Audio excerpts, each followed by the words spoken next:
Nabasa mo niya, Mr. Maravillas, yung post ngayon lang ni Super Ate, Senator Amy Marcos. Opo, nabasa ko, biglang nag-appear mga nagpapagang mga balita at pagtalakay sa mga isyu na lipunan. Bulsa! Opinyon, banat at paglalantad sa katotohanan. Bulsa! What you see is what you get. You decide. Ayan sa aking timeline. Ngayon, pinagpipista na ng mga netizens pa. Kasi yung post po ni Senator Amy Marcos, ito po, sabi diyan, kung makakapili lang, kung napipili lang ang kamag-anak. So talaga na Mr. Maravillas, lantadanan yung disagreement sa family. Ano niya, Mr. Maravillas, yung tingin mo? Sino yung kaaway ni Super Ate? Siya yung nagsabi, kamag-anak. Yung kamag-anak niya, siyempre, kung hindi yung ating Pangulong Bongbong Marcos, yung kanyang pinsan, or mga pamangkin siguro. So yun ang mga kamag-anak. Yung pamilya talaga po. So ano niya, Mr. Maravillas, yung tingin mo may family feud? Normal man po yung family feud, yung mga disagreements within the family. Maliit, malaking pamilya, kahit nga po kami, may mga disagreements kami ng aming family. Pero sabi nga, pamilya-pamilya. Di po ba mga kababayan? But before natin na pag-usapan itong controversial na post ni Super Ate, click subscribe muna dito sa ating YouTube channel and hit the notification bell para lagi po tayong updated sa mga kaganapan dito sa ating bansa. Huwag na rin po ninyo na i-skip yung ating mga commercial ads para tuloy-tuloy lang ang pag-unlad ng bagong Pilipinas. Pero parang nga may kumukulong problema sa pamilya ng Marcos. Matagal na po at normal man po 'yon sa sa isang pamilya. Mga tao pa rin 'yan. May mga hindi pagkakaintindihan, pero sabi nga po, blood is thicker than water. Dito po sa amin, mga kababayan, yung mga Villapuerte siguro kilala ninyo. Yung mga pamilya Villapuerte po, panahon pa ng kanyang tatay, yung Marcos. Marcos supporter yun dati, yung matandang Villapuerte, si Luis. DILG secretary, local government secretary yon ng dating Pangulong Bongbong Marcos. Until today, sila yung namumuno sa Camarinesor. Naglaban-laban po yung pamilya. Una yung mag-ama, matandang Villapuerte, tapos yung kanyang anak. Tapos yung anak, nagkaanak, apo na ng matanda. Nag-away din, naglaban-laban sa politika. Until today, mga kababayan, sila pa rin po, pero nagkasundo na. Kasi gano'n naman talaga yung pamilya. Sila pa rin, hindi natatalo. Sila pa rin ang namumuno sa Camarinesor. Mga Villapuerte, kaya kung may misunderstanding po, hindi pagkakaunawaan sa loob ng pamilya, ng pamilya Marcos po, huwag na tayong makisawsaw doon. Ang importante, kumusta yung kanilang pamamalakad? Maganda naman yung kanilang pamamalakad. Boss PBBM, pati si Amy Marcos, pati si Martin Romualdez, maganda yung pamamalakad. Si Sandro Marcos, yung gobernador na anak ni Amy Marcos, maganda naman yung pamamalakad sa Camarines Norte. Camarines Norte, Ilocos Norte. Doon natin tingnan po yung kanilang governance. Pero yung conflict sa family, normal po yon, kahit nga siguro sa pamilya ninyo, ganun din. Kaya lang, siyempre, Marcos siya. Pinagpipistahan ngayon, mga kababayan, yung mga post ni Senator Amy Marcos. 2 hours ago. Kung napipili lang ang kamag-anak na kaya mga reactions po, pati si Senyora, pwede naman. Sina Henry C. kasi pinili ko lang maging kamag-anak. Nagkakagulo ngayon mga kababayan sa mismong Facebook account ni Senator Amy Marcos. Ang daming nagre-react po. Sabi diyan, not an excuse madam, kung di kaya manindigan sa tama para sa bayan dahil kamag-anak, wag na tumakbo sa susunod. Magtaong bahay na lang at maging supportive kamag-anak. Di ano niya Mr. Maravillas ang basa mo. Ito, alam naman ninyo po na si Senator Amy Marcos, ang leanings niya, suportado niya, di ba? Publicly ina-announce niya kay Inday siya at kay Mau Diggs. Pero ako po, sabi ko nga, ang reading ko, iba naman.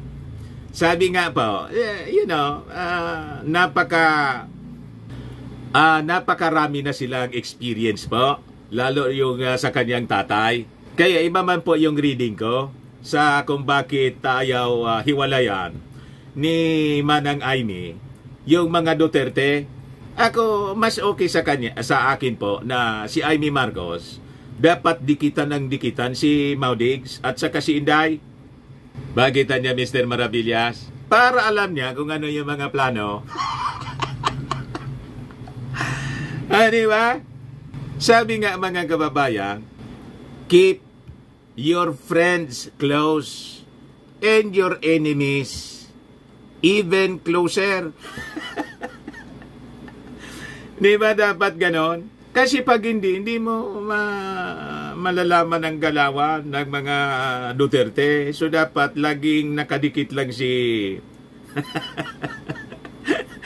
si Senator Amy Marcos at dapat maniwala si Inday na kampi siya sa mga Duterte kaysa kay President Bongbong at kay Martin. What? Di ba? Kaya importante yung mga ganitong post at mga public pronouncements po. Sabi ko nga mga kababayan, halimbawa maglaban si Inday at si Martin Romualdez sa 2028. Siyempre, yung mga Marcos loyalist po, Marcos Romualdez yung iso-support. Si Amy Marcos, tumakbo as Vice President ni Inday Sara. Di ba maganda? Pagdating ng oras, siyempre iboboto ng mga Marcos loyalist, napakarami ng mga Marcos loyalist po. Yun na nagpanalo po sa mga Duterte, pati kay Inday. Yung excess po na hindi nga mag 1 million, yung 32 million, di ba yung boto ni Inday? 32 million plus. Kay President Bongbong Marcos, 31 million plus. O yung excess sa boto ni President Bongbong, yun man lang po yung mga DDS doon. Di ba? Pag naglaban po yung Duterte at Romualdez at yung Vice President niya si Amy Marcos, so ang lalabas niyan, sa reading ko lang po, baka tumama ako sa aking prediction, di wow, Romualdez, Marcos, o di ayos na ayos, swak na swak mga kababayan. Malamangan niya, Mr. Maravillas, ganun talaga yung suksok ng baraha. Ito po, mga analysis ko man lang. Sabi ng direktor na si Daryl Yap, best friend ni Amy Marcos na maka-Duterte rin, ito anya ang walang Amy solusyon. Sabay tawa. Sabi ni DGR Kati, Daryl Yap, pasok. Waiting for reaction. May reaction na po. Sabi ni Joey D. Ver, everyday, yung mga DDS supporters ito po, ng gagatong, hindi na alam yung laro ni Amy. Senator, gigil na ako sa kapatid mo. May na yung analysis ng mga DDS. Hindi nila alam ang laro ni Amy Marcos. Malalim po si Amy, matalino po kasi alam nila kung paano sila trinaydor ng mga dating supporters, kaibigan at mga kamag-anak pa nga yung iba, si Ramos kamag-anak, si Enrile biglang nag-withdraw ng support. Di ba? O ngayon, nalangan man na hindi niya dikitan yung potensyal na magiging kalaban sa susunod pong eleksyon. Nagets na ninyo pa? Sabi ni Naida, marami hindi makakalimot. Sa administrasyon na ito, marami na bodol. Naghihirap lalo na mga Filipino. Meron nakakulong, talamak, droga, korupsyon. Meron karma lahat. Sabi ni Alicia Yu Laiso, count me in, Senator. Sabi ni Maui Cinco, piliin niyo po kung ano yung makakabuti para sa bansa at sa mamamayang Pilipino. Sending hugs po, Merry Christmas. Sabi ni Antonio Guarino, ihiwalay ang mabuti, itapon ang masama. Sabi ni Fisalbon Portesa, Senator Aimee, ikaw talaga ang siyang nagmana kay PFM sa dedikasyon, malasakit at tunay na nagmamahal sa mga Pilipino at sa bansa. Mabuhay ka at naway biyayaan ng Diyos na kalkasan ng isip at katawan para kalakasan. May sa katuparan mo ang iyong magandang layunin para sa bansa. Ganyan-ganyang reaction po dahil sa post ni Super Ate. Ayan man lang po, bala sila dyan. Basta tuloy-tuloy lang po ang bagong Pilipinas. Baka lang gusto niyo po itong itry. Firmax Firming and Lifting Cream, pinapahid po sa mga pulses and affected area.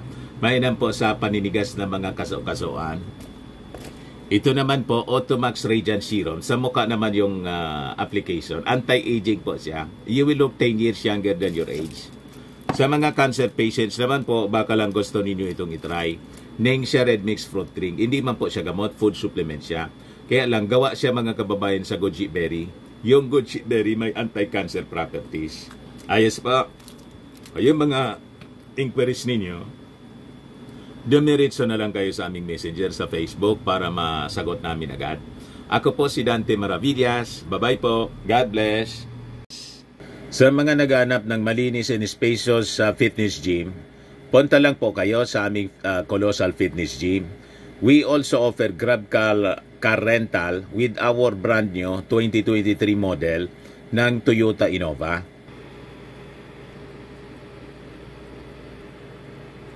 We also accept booking for those who are planning to travel via PAL, Cebu Pacific and other airline companies, local and international, and bills payment for Meralco Bills, PLDT, etc. Ang Colossal Fitness Gym is located at 3rd floor, Security Bank Building, Landco Business Park, Legazpi City, Albay. For inquiries, look for Gilon Maravillas. Contact number 0966-802-0949.